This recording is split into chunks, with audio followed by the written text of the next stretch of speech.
ನಾವು ಪ್ರತಿದಿನ ಮಲ್ಕೋತೀವಿ. ಮಲ್ಕೊಂಡಾಗ ಕನಸುಗಳು ಬೀಳುತ್ತೆ. ಕನಸುಗಳು ಏನನ್ನು ಸೂಚಿಸುತ್ತೆ ಅಂತ ತಿಳಿಸುವ ಶಾಸ್ತ್ರವನ್ನು ನಾವು ಸ್ವಪ್ನಶಾಸ್ತ್ರ ಅಂತ ಕರಿತೀವಿ. ಆ ಸ್ವಪ್ನಶಾಸ್ತ್ರದ ಬದಲಿ ನಾವು ಕೆಲವೊಂದನ್ನು ಕಂಡಾಗ ಒಳ್ಳೆಯದಾಗತ್ತೆ, ಕೆಲವೊಂದು ಶುಭ ಅಲ್ಲ ಅಂತಲೂ ಹೇಳ್ತೀವಿ, ಕೆಟ್ಟದಾಗತ್ತೆ ಅನ್ನೋದ್ರ ಸೂಚನೆ ಆಗಿರುತ್ತೆ. ನಾನು ಇಲ್ಲಿ 5 ಕನಸುಗಳು ಯಾವುದು ನಮಗೆ ಶುಭವನ್ನು ಸೂಚಿಸುತ್ತೆ, ಆರ್ಥಿಕ ತೊಂದರೆಯಿಂದ ನಿವಾರಣೆ ಮಾಡುತ್ತೆ ಅನ್ನೋದ್ರ ಬಗ್ಗೆ ವಿಡಿಯೋನ ಮಾಡ್ತಾ ಇದ್ದೀನಿ.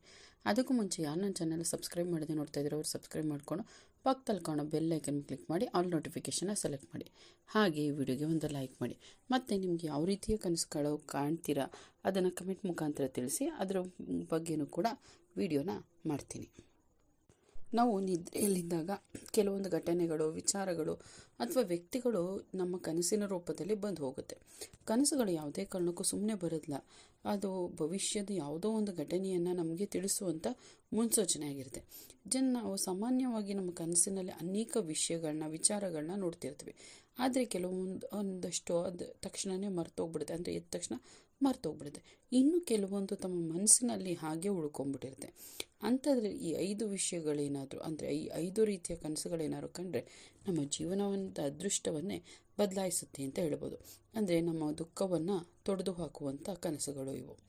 ಅದರಲ್ಲಿ ಮೊದಲನೇದಾಗಿ ಕನಸಿನಲ್ಲಿ ಭಾರಿ ಮಳೆಯನ್ನು ಕಂಡ್ರೆ, ಅಂದರೆ ಹೆಚ್ಚಾಗಿ ಮಳೆ ಬೀಳ್ತಾ ಇರೋದು ನೋಡಿದ್ರೆ ನಮ್ಮ ಮುಂದಿನ ಜೀವನಗಳಲ್ಲಿ ತುಂಬ ಸಂತೋಷವನ್ನು ಅನುಭವಿಸ್ತೀವಿ ಅಂತ.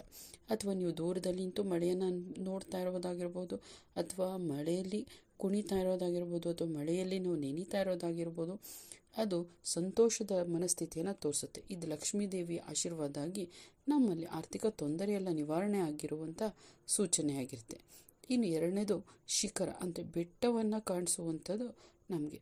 ಅಂದರೆ ಹಸಿರಾಗಿರೋ ಬೆಟ್ಟಗಳೇನಾದರೂ ಕಂಡ್ರೆ ನಾವು ಯಾವುದೋ ಒಂದನ್ನು ಆಸೆಯನ್ನು ಇಟ್ಕೊಂಡಿರ್ತೀವಿ, ಅದು ನೆರವೇರುತ್ತೆ ಅನ್ನೋದು. ಜೊತೆಗೆ ನಮಗೆ ಬೆಟ್ಟ ಹತ್ತುತ್ತಾ ಇರುವಂಥದ್ದು ಕನಸು ಕಂಡ್ರು, ಅಥವಾ ಬೆಟ್ಟದಲ್ಲಿ ಹತ್ತಿ ತುದಿಯಲ್ಲಿ ನಿಂತಿರುವಂಥ ಕನಸು ಕಂಡ್ರು ನಾವು ಯಾವುದೋ ಒಂದು ಸವಾಲನ್ನು ಎದುರಿಸಿ ಸಾಧಿಸ್ತೀವಿ, ಸವಾಲನ್ನು ನಿವಾರಣೆ ಮಾಡ್ತೀವಿ, ನಾವು ಯಾವುದರಲ್ಲೂ ಒಂದರಲ್ಲಿ ಯಶಸ್ಸನ್ನು ಸಾಧಿಸಿ ನಮಗೆ ಒಳ್ಳೆಯದಾಗತ್ತೆ, ಮುಂದಿನ ಜೀವನದಲ್ಲಿ ಯಶಸ್ಸನ್ನು ಪಡಿತೀವಿ ಅನ್ನೋದರ ಸೂಚನೆಯಾಗಿರುತ್ತೆ.